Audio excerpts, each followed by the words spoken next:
Muy buenos días a cada uno de ustedes. Continuando con el desarrollo de los contenidos que están programados dentro de nuestra asignatura de redacción y ortografía, corresponde ahora el desarrollo de dos temáticas.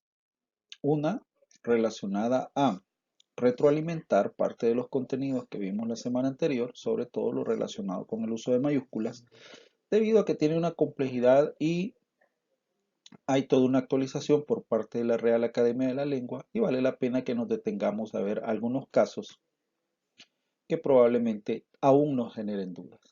Entonces nos vamos a dedicar a estudiar parte del uso de las mayúsculas, pero lo más importante también es que ahora tenemos la posibilidad de estudiar el uso de los signos de puntuación. En su momento, pues vamos a hacer algunas reflexiones sobre la importancia que la puntuación tiene, sobre todo cuando incide en el significado de los textos. Entonces, en esta gráfica o en esta diapositiva he tratado de sintetizar los grandes objetivos que vamos a desarrollar a lo largo de la unidad para que usted tome conciencia cuál es la ruta.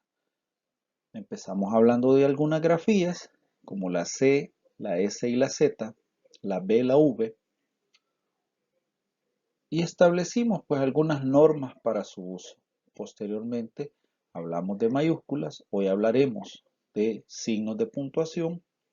Y más adelante en las sesiones 3 y 4 de esta unidad vamos a introducirnos en el tema de los textos descriptivos. Estableceremos qué son los textos descriptivos, sus características, su estructura y eso nos dará pie a poder establecer una comparación entre los textos narrativos que estudiamos en la primera unidad y los descriptivos que estarán en esta unidad.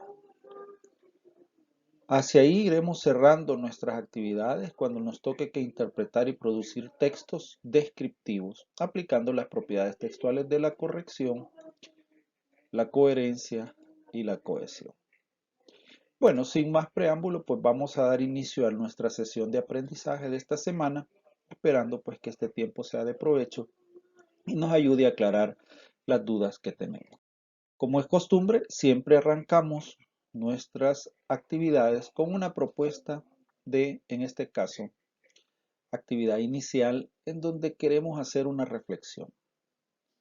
Creo que es muy claro desde que he planteado los objetivos que no solo vamos a estudiar los patrones de puntuación dentro del español, sino que tenemos que reflexionar sobre la incidencia que ellos tienen en el significado de lo que escribimos. Para ello, pues, se me ocurrió presentarles esta situación en donde tenemos dos oraciones, acá las podemos ver, y responden obviamente a dos patrones de puntuación. Si yo leo la primera, tendría que decir los soldados, cansados, volvieron al campamento. Mientras que si leo la segunda, diré los soldados cansados volvieron al campamento. En este caso, a partir de la entonación que ustedes han advertido, las diferencias tonales a la hora de leer la oración, uno inmediatamente descubre que está frente a dos intenciones comunicativas totalmente diferentes. Repito la lectura. Los soldados, cansados, volvieron al campamento. Versus los soldados cansados volvieron al campamento.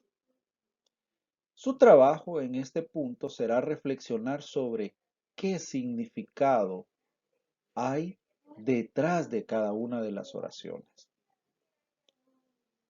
¿Qué se intenta comunicar con la oración 1 y la 2? Para ello, ya está habilitado un foro dentro de nuestras actividades semanales con la idea que usted pueda establecer un razonamiento, escuche bien, un razonamiento y una argumentación sobre qué intenta comunicar cada oración y de paso pueda decir gracias a qué signos presentes en las oraciones esa intención comunicativa se alcanza. Esa es la propuesta que esta semana tengo para una actividad de inicio. Entonces, espero sus comentarios a través de el foro de inicio que ya está habilitado dentro de la plataforma. Sigamos con el desarrollo de nuestras actividades. La semana anterior establecimos como metodología la lectura de un documento. Debo de aclarar que ese documento fue extraído del nuevo manual de la ortografía RAE,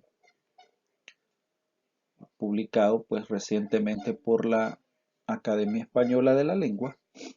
Y ahí de entrada pues usted se puede dar cuenta que el uso de mayúsculas pues desde el punto de vista normativo está totalmente regulado.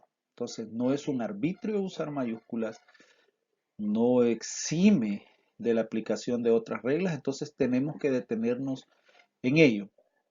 Como el documento es altamente extenso, yo me quiero dedicar en este momento a comentar algunos casos que ameritan nuestra atención, sobre todo por algunos usos que como hablantes previamente habíamos establecido y que se alejaban de la norma. Entonces, en ese sentido, el primer caso es justamente este que aparece acá. Por mucho tiempo, la gente, los hablantes, establecimos como uso no tildar las letras mayúsculas, de tal manera que para muchas personas la escritura del vocablo África con mayúsculas era ese que usted ve. Sin embargo, la regla, la norma claramente dice que al usar mayúsculas no se exime del uso de las reglas de tildación. Por lo tanto, si África, desde el punto de vista tonal, es una palabra esdrújula, escrita con mayúscula, nos reclama la tilde, de tal manera que la escritura correcta la estaríamos viendo en esta palabra. ¿Por qué he querido yo comentarles a ustedes esta regla? Porque para muchas personas existía una justificación. Escribiré todo en mayúsculas y eso me exime de usar tildes.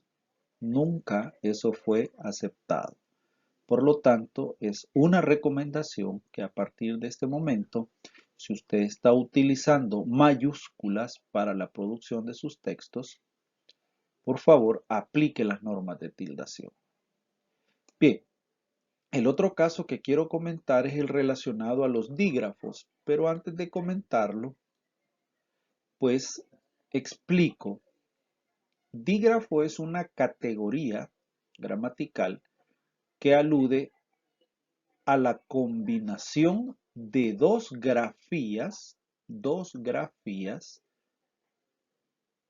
que producen un sonido, ¿sí? En términos muy simples, son dos letras representando una emisión. Entonces, en español tenemos identificados claramente los dígrafos che,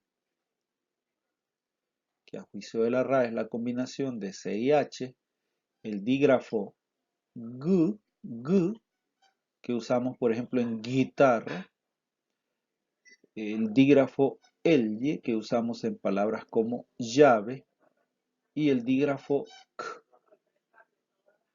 que aquí en todo caso al unirlo a una vocal sonaría queso. Esto es interesante porque cuando los tenemos que utilizar, la regla lo que dice,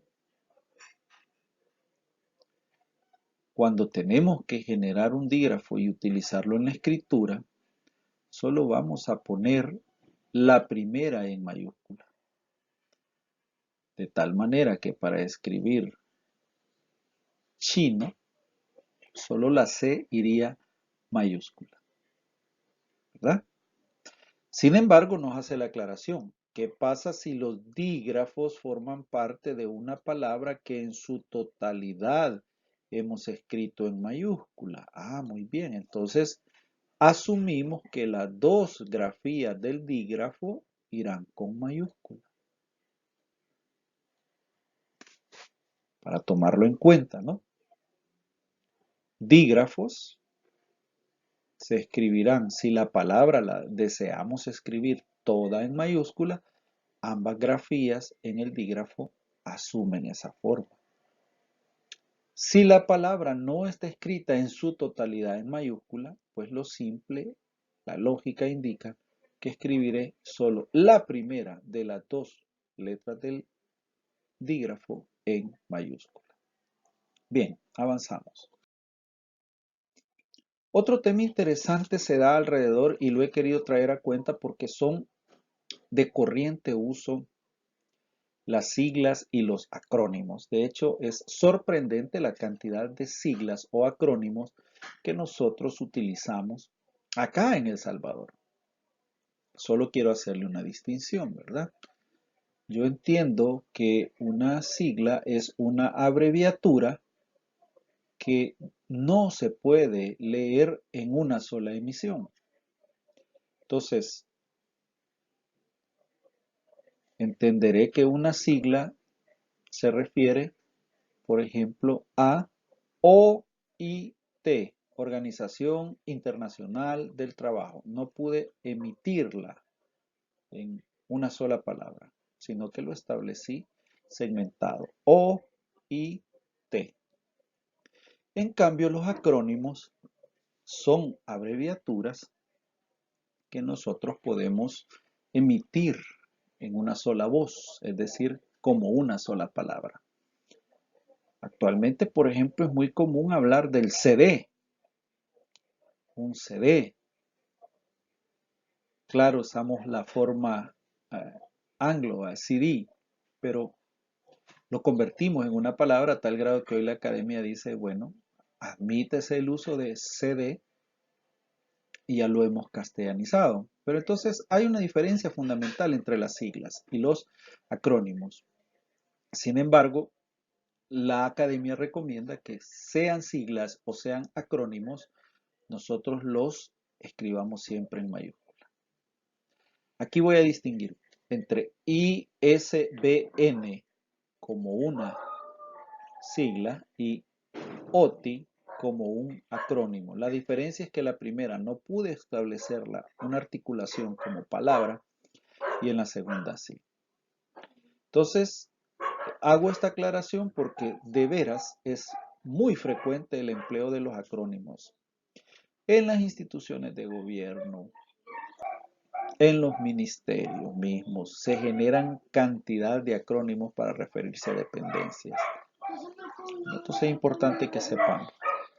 Otro punto interesante, siempre se recomienda que los nombres de periódicos se escriban totalmente en mayúscula.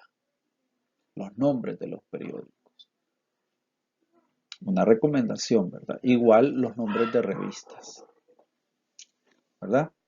En este sentido, vale la pena establecer que la academia, la RAE, propone la escritura de estas cabeceras o títulos de diarios en mayúscula, pero al final nos damos cuenta que los medios terminan manejando esto de manera casi antojadiza.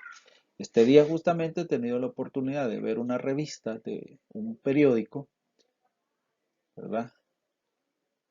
Cuyo título se refiere a un pronombre personal femenino y no estaba escrito totalmente en mayúscula, solo estaba escrita la primera letra en mayúscula, ¿verdad?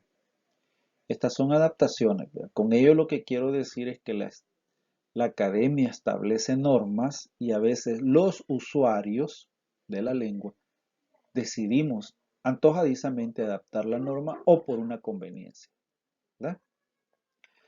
Bueno, carteles de aviso, alto el paso, prohibido el paso, no fumar, silencio. Se recomienda que se escriban siempre con... Ahora, en lo relativo a el uso de las mayúsculas regulado por la puntuación, bastará decir, aunque la lámina tiene bastante información, bastará decir o citar una norma que creo que de hace muchos años ya conocemos. luego de un punto, ya sea seguido o aparte, utilizamos mayúscula.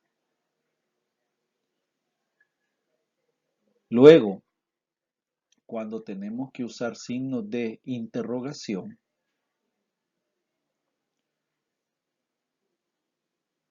si el enunciado que está entre signos de interrogación es una idea completa y luego necesitamos otra interrogación, en el segundo caso se tiene que escribir mayúscula porque estamos dando por sentado que cada uno de los enunciados entre signos constituye un contenido completo. Ejemplo, ¿qué día es hoy? Hay un enunciado completo, pero yo quiero añadir la oración. ¿Te lo he preguntado? ¿Qué día es hoy? Un enunciado. ¿Te lo he preguntado? Otro enunciado. Los dos comunican una idea completa. Por lo tanto, como van entre signos de interrogación, en el segundo enunciado tendré que arrancar con mayúscula. Cuando el segundo enunciado complemente al primero, la RAE dice, mire, el segundo escríbalo con minúscula, porque lo que está usted estableciendo es que ambos enunciados constituyen un solo contenido. Ejemplo, ¿eres Mario? ¿Eres mi sobrino? Ambos enunciados realmente solo evocan un contenido de conciencia y por lo tanto en ¿eres mi sobrino? Escribiría minúscula. Esos son matices. No quiero hablar de tips o trucos porque en la lengua no hay nada oculto. De hecho, el español es una de las lenguas más transparentes que existe. Pero estos matices en la comunicación son bastante sutiles y generan alguna duda. Entonces, aquí claramente para el uso de los signos de interrogación, vale aclarar, ¿verdad? Que uno debería de pensar en, ¿hay un enunciado completo o hay un enunciado que complementa a otro? Eso decidirá si en el segundo caso uso o no la mayúscula.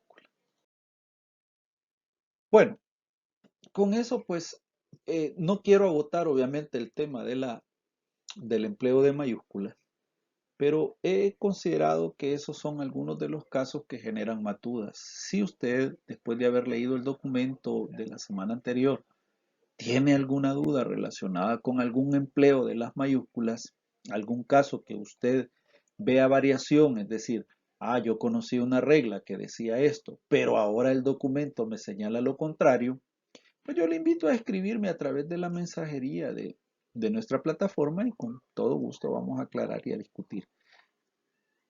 Señalo esto precisamente porque muchas de las normas que tradicionalmente existieron sobre el uso de mayúsculas, pues muchas ya cambiaron, ¿verdad? Entonces es importante que nosotros también refresquemos ese tema y nos actualicemos para evitar la incorrección desde el punto de vista ortográfico. Bien, cierro ese apartado relacionado con la o el empleo, perdón, de las mayúsculas y ahora pues voy a hacer un recorrido tal vez no muy extenso, por el tema de los signos ortográficos. Y valga decir que el español o en el español, los signos ortográficos no solo definen la estructura tonal o entonativa de un texto, sino que bajo muchas consecuencias o bajo muchas circunstancias más bien,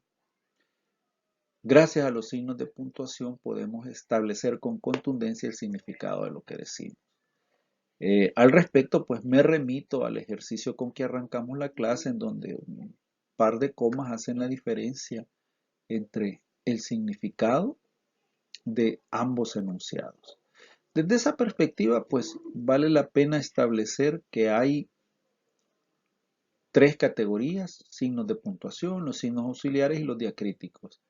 En este momento nos vamos a concentrar en la categoría de signos de puntuación, en aquellos de más corriente uso, en aquellos que están en el día a día y que constituyen nuestra herramienta básica para la comunicación escrita. Usted se podrá dar cuenta, en el día a día, pues estamos usando mucho el punto, la coma, el punto y coma, a veces los dos puntos, los signos de interrogación y exclamación, las comillas. Ya usar paréntesis, corchetes, guiones es menos común. Sin embargo, no estamos exentos de utilizarlo. Y vamos a ir haciendo algunas aclaraciones porque de repente tomamos unos signos y les atribuimos unas funciones que no son las que están establecidas para ellos.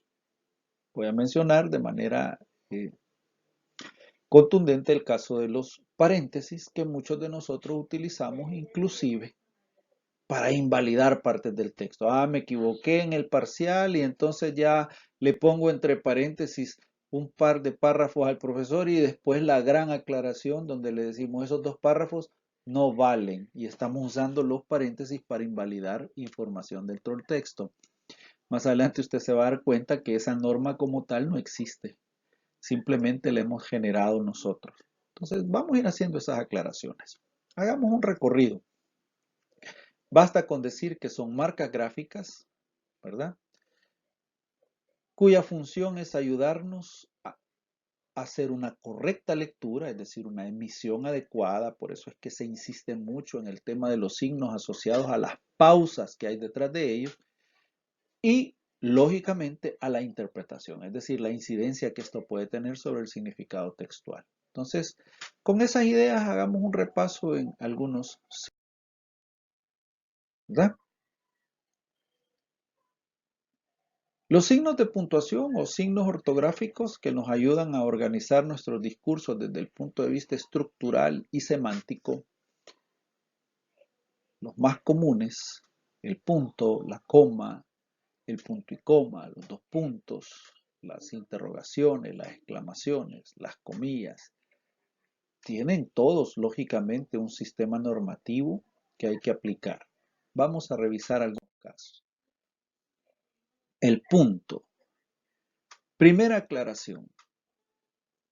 En español usamos puntos seguidos cuando necesitamos separar oraciones que forman parte del mismo párrafo. Ese punto y seguido lo que hace es indicarle al lector que ese conjunto de oraciones que están enlazadas a través de él constituyen una idea general. Es una manera de advertirle a la persona, mira, vas a leer un grupo de oraciones que están alrededor de una misma temática. Por eso he usado el punto y seguido. El otro caso es el del punto y aparte, en donde lo que esencialmente estamos haciendo es segmentando los párrafos que constituyen un texto. ¿Y cómo interpretar el punto y aparte? Le estamos diciendo al lector que entre el párrafo 1 y el párrafo 2, que quedaron separados por un punto y aparte, tiene que buscar alguna relación. Una relación lógica semántica puede hacer que el primer, por ejemplo, si el primer párrafo establece causas, pues lógicamente uno ¿qué esperaría en el segundo párrafo? En ese esquema serían consecuencias. Entonces, el punto y aparte eso indica, ¿verdad? Mira, lector, aquí está la pauta. Si el párrafo A es causas, ¿qué te esperas en el B? Consecuencias.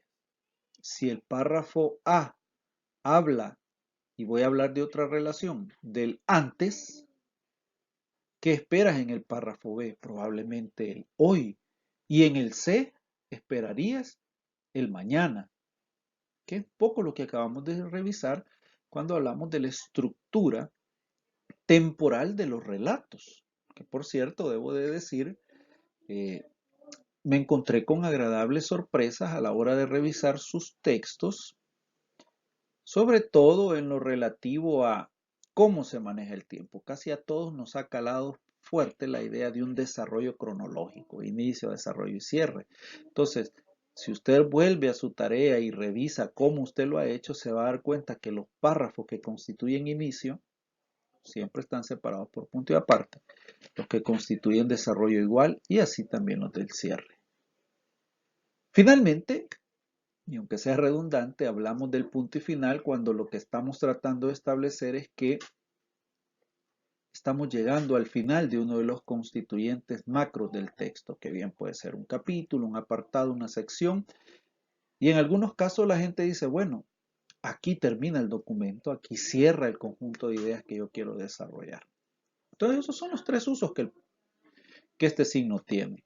Importante, la lámina no lo dice, ¿verdad? Pero posterior a la escritura de un punto, estoy obligado a iniciar ya sea el siguiente párrafo o la siguiente oración o el siguiente documento con una letra mayúscula. En el último literal ustedes pueden ver el uso de los puntos en las abreviaturas. Esto es obligatorio. Esto es obligatorio, no es negociable. Por favor, siempre que usted utilice una abreviatura, señor, doctor, ingeniero, señora, por favor, coloque punto a sus abreviaturas.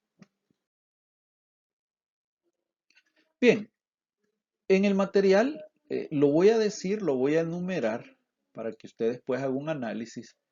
Hay láminas donde se hace una reflexión de los casos en los que no deberíamos de usar puntos. No los voy a especificar por un tema de tiempo y le dejo a usted la posibilidad de analizar estos patrones de incorrección.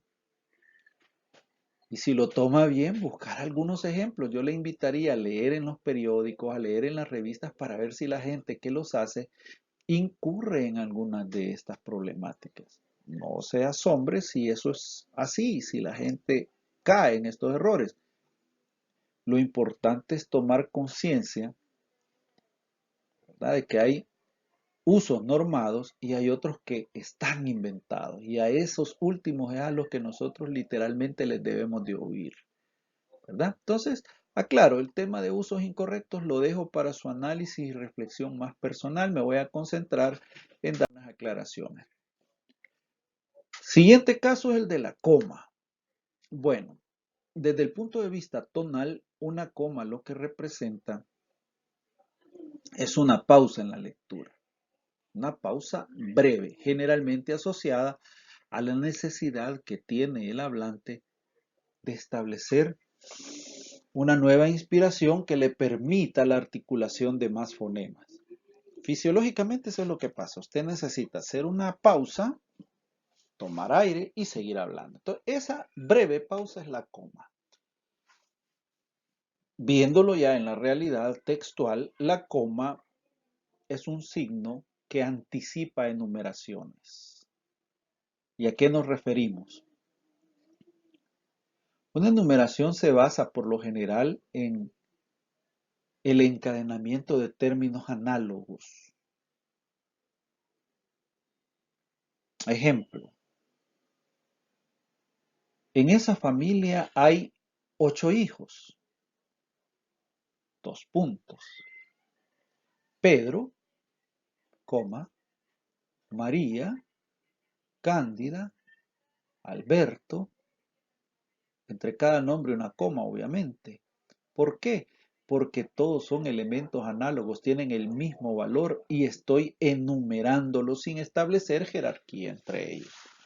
Si usted analiza despacio el enunciado, todos son hijos de la misma madre y padre. Entonces, no estamos diciendo quién es el mayor o el menor, simplemente los estamos enumerando. Entonces, esa es la función principal de la coma. Si yo le pregunto a usted, mire, ¿cuáles son los utensilios que regularmente usted utiliza para sus labores en la oficina? Ah, usted me dirá, bueno, para trabajar yo necesito una computadora, coma, necesito internet, coma, necesito lápiz, libreta, y entre cada uno de los elementos usted debería de usar una coma porque son análogos, se refieren al mismo campo semántico y usted los está enlazando de manera progresiva sin establecer jerarquías. Para eso sirve la coma. Entonces vean acá, la gente dice cosas como, mire, fui al súper y compré leche, agua, gaseosas, vino, cerveza y sidra. Ah, muy bien. Entonces, entre cada uno de los elementos, una coma porque son análogos. Estoy enumerando. ¿Verdad? Esa es la función principal de la coma. Hay que tener cuidado porque, aparte de eso, de repente hay usos especiales. El del ni, ahí aparece como el primer enunciado es negativo, no me gusta la carne, no me gusta el pollo, no me gusta el pescado, aquí estamos colocando la coma y quiero establecer que el ni en este caso es equivalente a decir y no. Y básicamente estoy haciendo una enumeración de las cosas que a mí no me gustan. No me gusta la carne, ni el pollo, ni el pescado. Solo el primero es un enunciado que utiliza la partícula negativa y en el segundo y el tercero se sustituye por el ni. En general yo digo, bueno, aquí la persona está enumerando las cosas que no le gustan. Hay cosas interesantes también que hay que ver casos especiales cuando los verbos cumplen una función sintáctica idéntica. Ese año se recibió, se casó, se mudó y tuvo hijos. En el fondo, quiero que usted advierta algo. Estoy enumerando los sucesos que tuvieron lugar en el mismo año. Aquí está la coma. Y aquí se matiza diciendo que es la construcción verbal idéntica, con función sintáctica idéntica. ¿A qué se refiere eso? Todas son acciones en el pasado y esa es una función sintáctica expresada por el verbo. Quizás no sea hoy el tiempo de aclararlo, pero a lo mejor más adelante veamos un poquito de morfosintaxis del verbo y ahí aclaremos esto. Bien, otro caso importante me voy a referir al literal de el famoso vocativo o apelativo, que este va después de un nombre y el apelativo justamente lo que hace es, su función, y ahí el texto lo dice, es llamar la atención de la persona. Juan, llámame.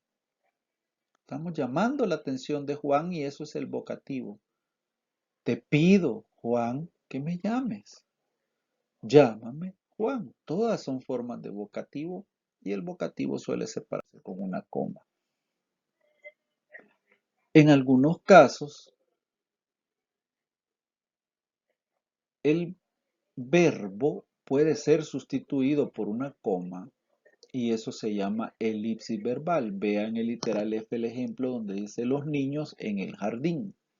Pero quiero llamar la atención de algo. Hay una coma. Cuando usted dice ustedes, tranquilos, otra coma.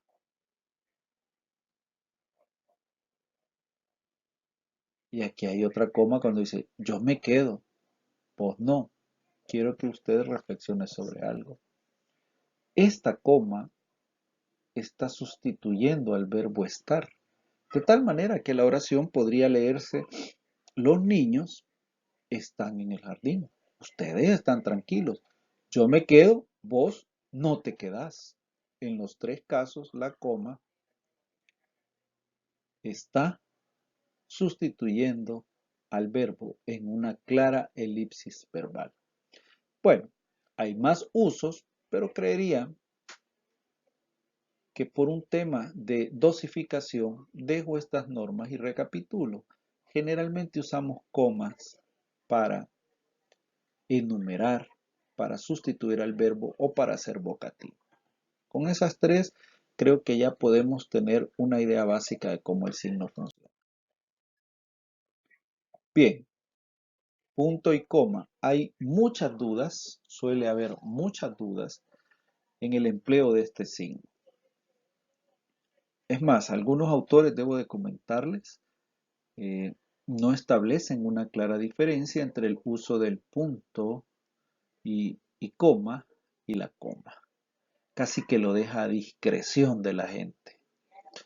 En algunos autores yo he leído pues que cuando la oración principal es demasiado extensa, se sugiere usar puntos y comas. Pero de verdad que es bastante sutil, bastante subjetivo, ¿verdad? Ese, ese uso del punto y coma. Baste con decir acá que punto y coma es un signo que tenemos que utilizar en oraciones cuya extensión no es muy promedio, pero que están directamente relacionadas entre sí.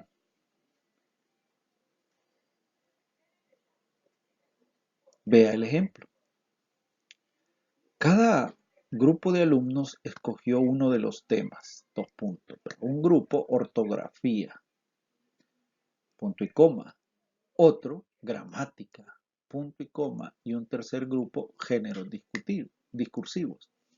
En este caso, toda esa idea está articulada por tres grandes oraciones y en cada una se establecen las preferencias de un grupo.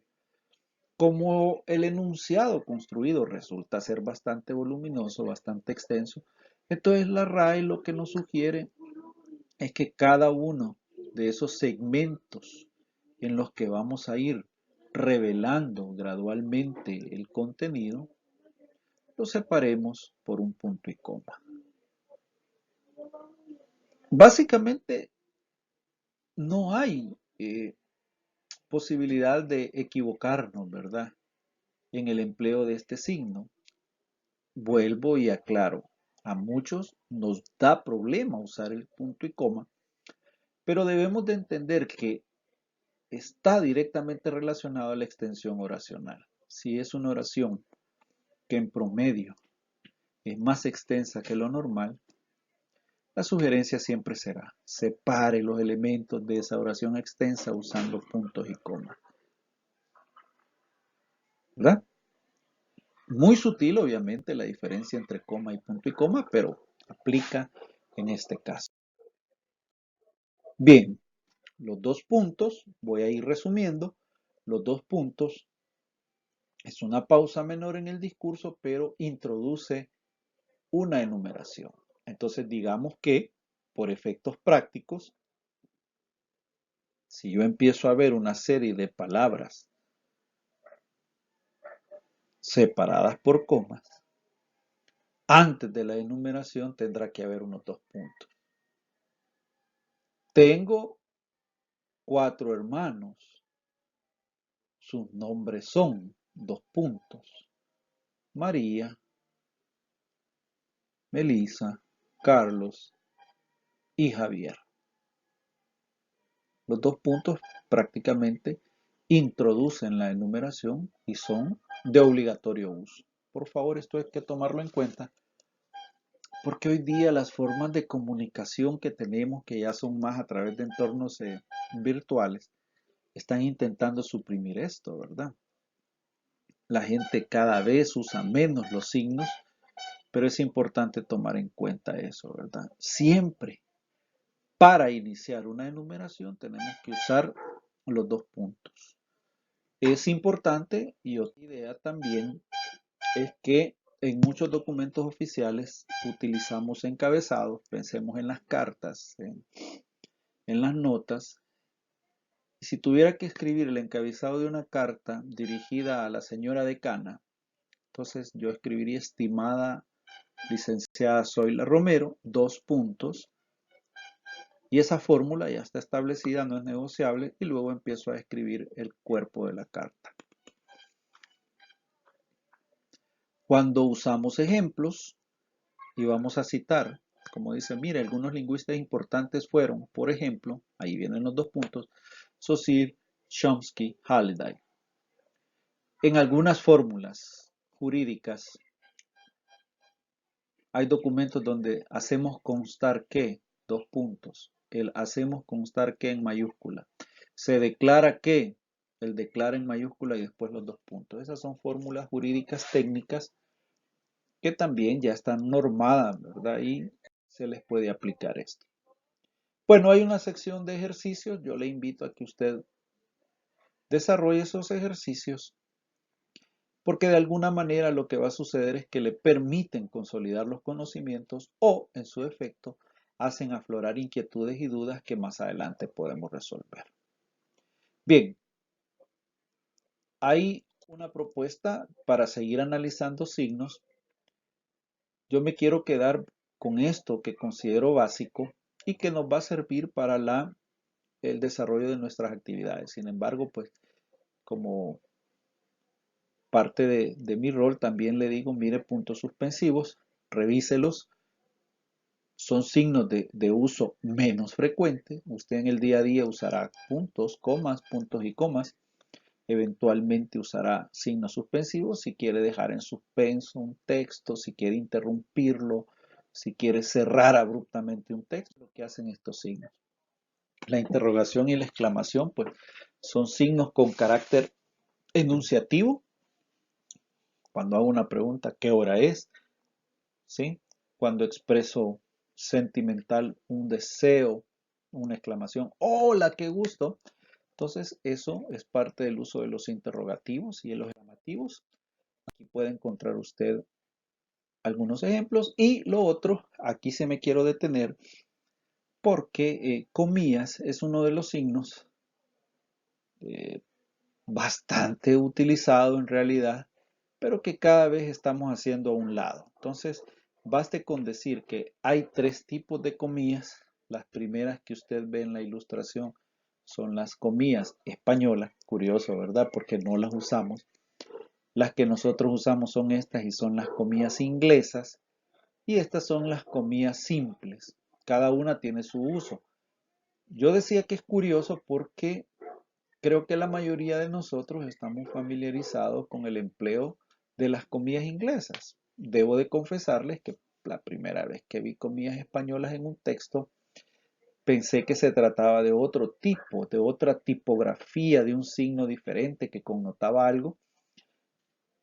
Y a fuerza de ser sincero, me llevé mayúscula sorpresa porque se trataba de comillas y decía españolas y la RAE sugiere que esas sean las que utilizamos al escribir documentos. ¿Para qué usamos las comillas?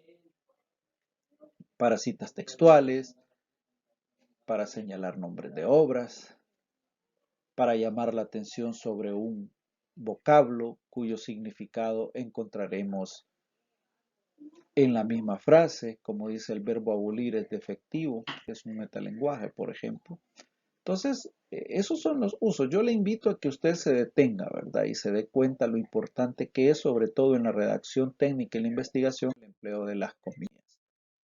Los paréntesis, obviamente, lo único que debo de decir es que tienen un uso aclaratorio. Se suele usar paréntesis para destacar y aclarar frases. Por ejemplo, la UFG, paréntesis, Universidad Francisco Gavidia, cierro paréntesis. Lo que estoy haciendo ahí es aclarando el significado de un acrónimo. Entonces, ese es el valor que los paréntesis tienen, ¿verdad? En los textos comerciales también suele utilizarse paréntesis cuando desglosamos las cantidades a números y viceversa, ¿verdad? Como usted podrá darse cuenta y si lee detenidamente cada uno de los usos donde dice, bueno, las fechas importantes, los lugares importantes pueden ir entre paréntesis, usted se dará cuenta que en ningún lado hay una norma que establezca que si usted se equivoca y quiere emitir un texto, métalo entre paréntesis. Eso no es válido. Por lo tanto, le invito a mejorar su práctica si usted sigue aún haciendo uso de esa norma, que no es RAE, es de nosotros, los hablantes. Bueno, los corchetes usualmente lo que enmarcan es una supresión textual y usted va a encontrarse, y aquí lógicamente se lo puedo explicar, estos paréntesis o estos corchetes, perdón, lo que indican es que pudo haber una omisión de una parte del texto o que estamos introduciendo un valor de suspenso. Bueno, finalmente solo aclararles que el uso de raya o guión largo es muy marcado a la hora de crear estructuras dialógicas, es decir, en un diálogo lo correcto es que cada intervención de un personaje esté marcada por el empleo de un guión largo. Bueno, en general he hecho una revisión Aclaro, no pormenorizada de los signos, el material de lectura les puede ayudar a complementarlo, pero me parece válida para poder enfrentar las siguientes partes del proceso de aprendizaje. Entonces, para cerrar este video, bueno, les recomiendo, si existen dudas, háganmelas llegar a través del sistema de mensajería de la plataforma. Estaré atento a cada una de sus inquietudes y por lo demás lo que recomiendo es tomarse el tiempo suficiente, investigar, visiten el sitio RAE www.rae.es donde pueden encontrar mayores aclaraciones, pueden consultar los diccionarios, pueden ilustrarse con videos, ¿verdad? Incluso participar en las comunidades y aclarar sus dudas. Lo importante es, sobre todo, tener la posibilidad de minimizar la duda. Después de haber hecho todo esto, le invito a desarrollar su hoja de actividades, que ya está alojada. Aclaro que esa hoja estará disponible solo los días 6 y 7 y pido encarecidamente cumplir con las especificaciones para la entrega. 3 cosas por favor a tomar en cuenta con la entrega de su tarea. Primera, el plazo ya está establecido, 6 y 7 de septiembre. Primera cosa. Segundo, el formato. No es antojadizo que yo le esté pidiendo sus tareas en PDF. Resulta que por un efecto de retroalimentación, si usted envía documento Word, yo no puedo retroalimentar directamente sobre su documento. Sin embargo, puedo hacerlo en un PDF. Esa es la razón por la que yo le pido siempre sus tareas en PDF. Entonces, por favor, respete el formato. Y tercero, cosa muy de sentido común, esta ya es una evaluación correspondiente al segundo periodo, por lo tanto, lo que está en juego es una parte de sus 10 puntos de laboratorio. Por favor, tome las consideraciones del caso para evitarnos inconvenientes. Es mi deseo, obviamente, que todos los estudiantes aprueben esta asignatura, pero es más importante para mí que todos aprendamos a ser buenos estudiantes y mejores profesionales. Entonces la responsabilidad en este caso es compartida, es suya y es mía, pero yo apelo a que usted, por favor, presente sus trabajos y si tiene algún inconveniente, pues que lo dialoguemos y busquemos alguna alternativa, ¿verdad? Pero en esta última parte yo quiero ser muy honesto al decirle que vamos a hablar sobre la base de situaciones de fuerza mayor, ¿verdad?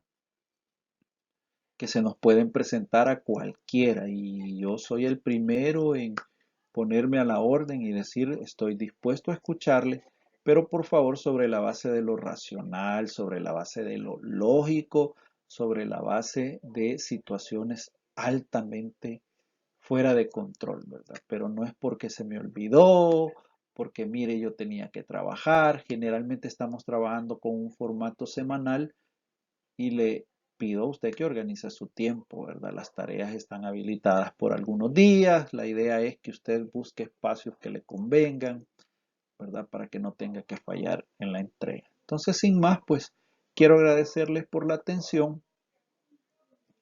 Quiero reiterarles, pues, que es mi voluntad, mi deseo, pues es seguirles acompañando en este proceso, pero siempre y cuando ustedes desarrollen las pautas de trabajo que estoy desarrollando semana a semana junto a ustedes y que haya una comunicación mutua basada en la confianza. Es un placer verles nuevamente. Espero la próxima semana generarles otro recurso para desarrollar otro tema de nuestra clase. Como siempre, es un gusto. Que tengan una feliz semana.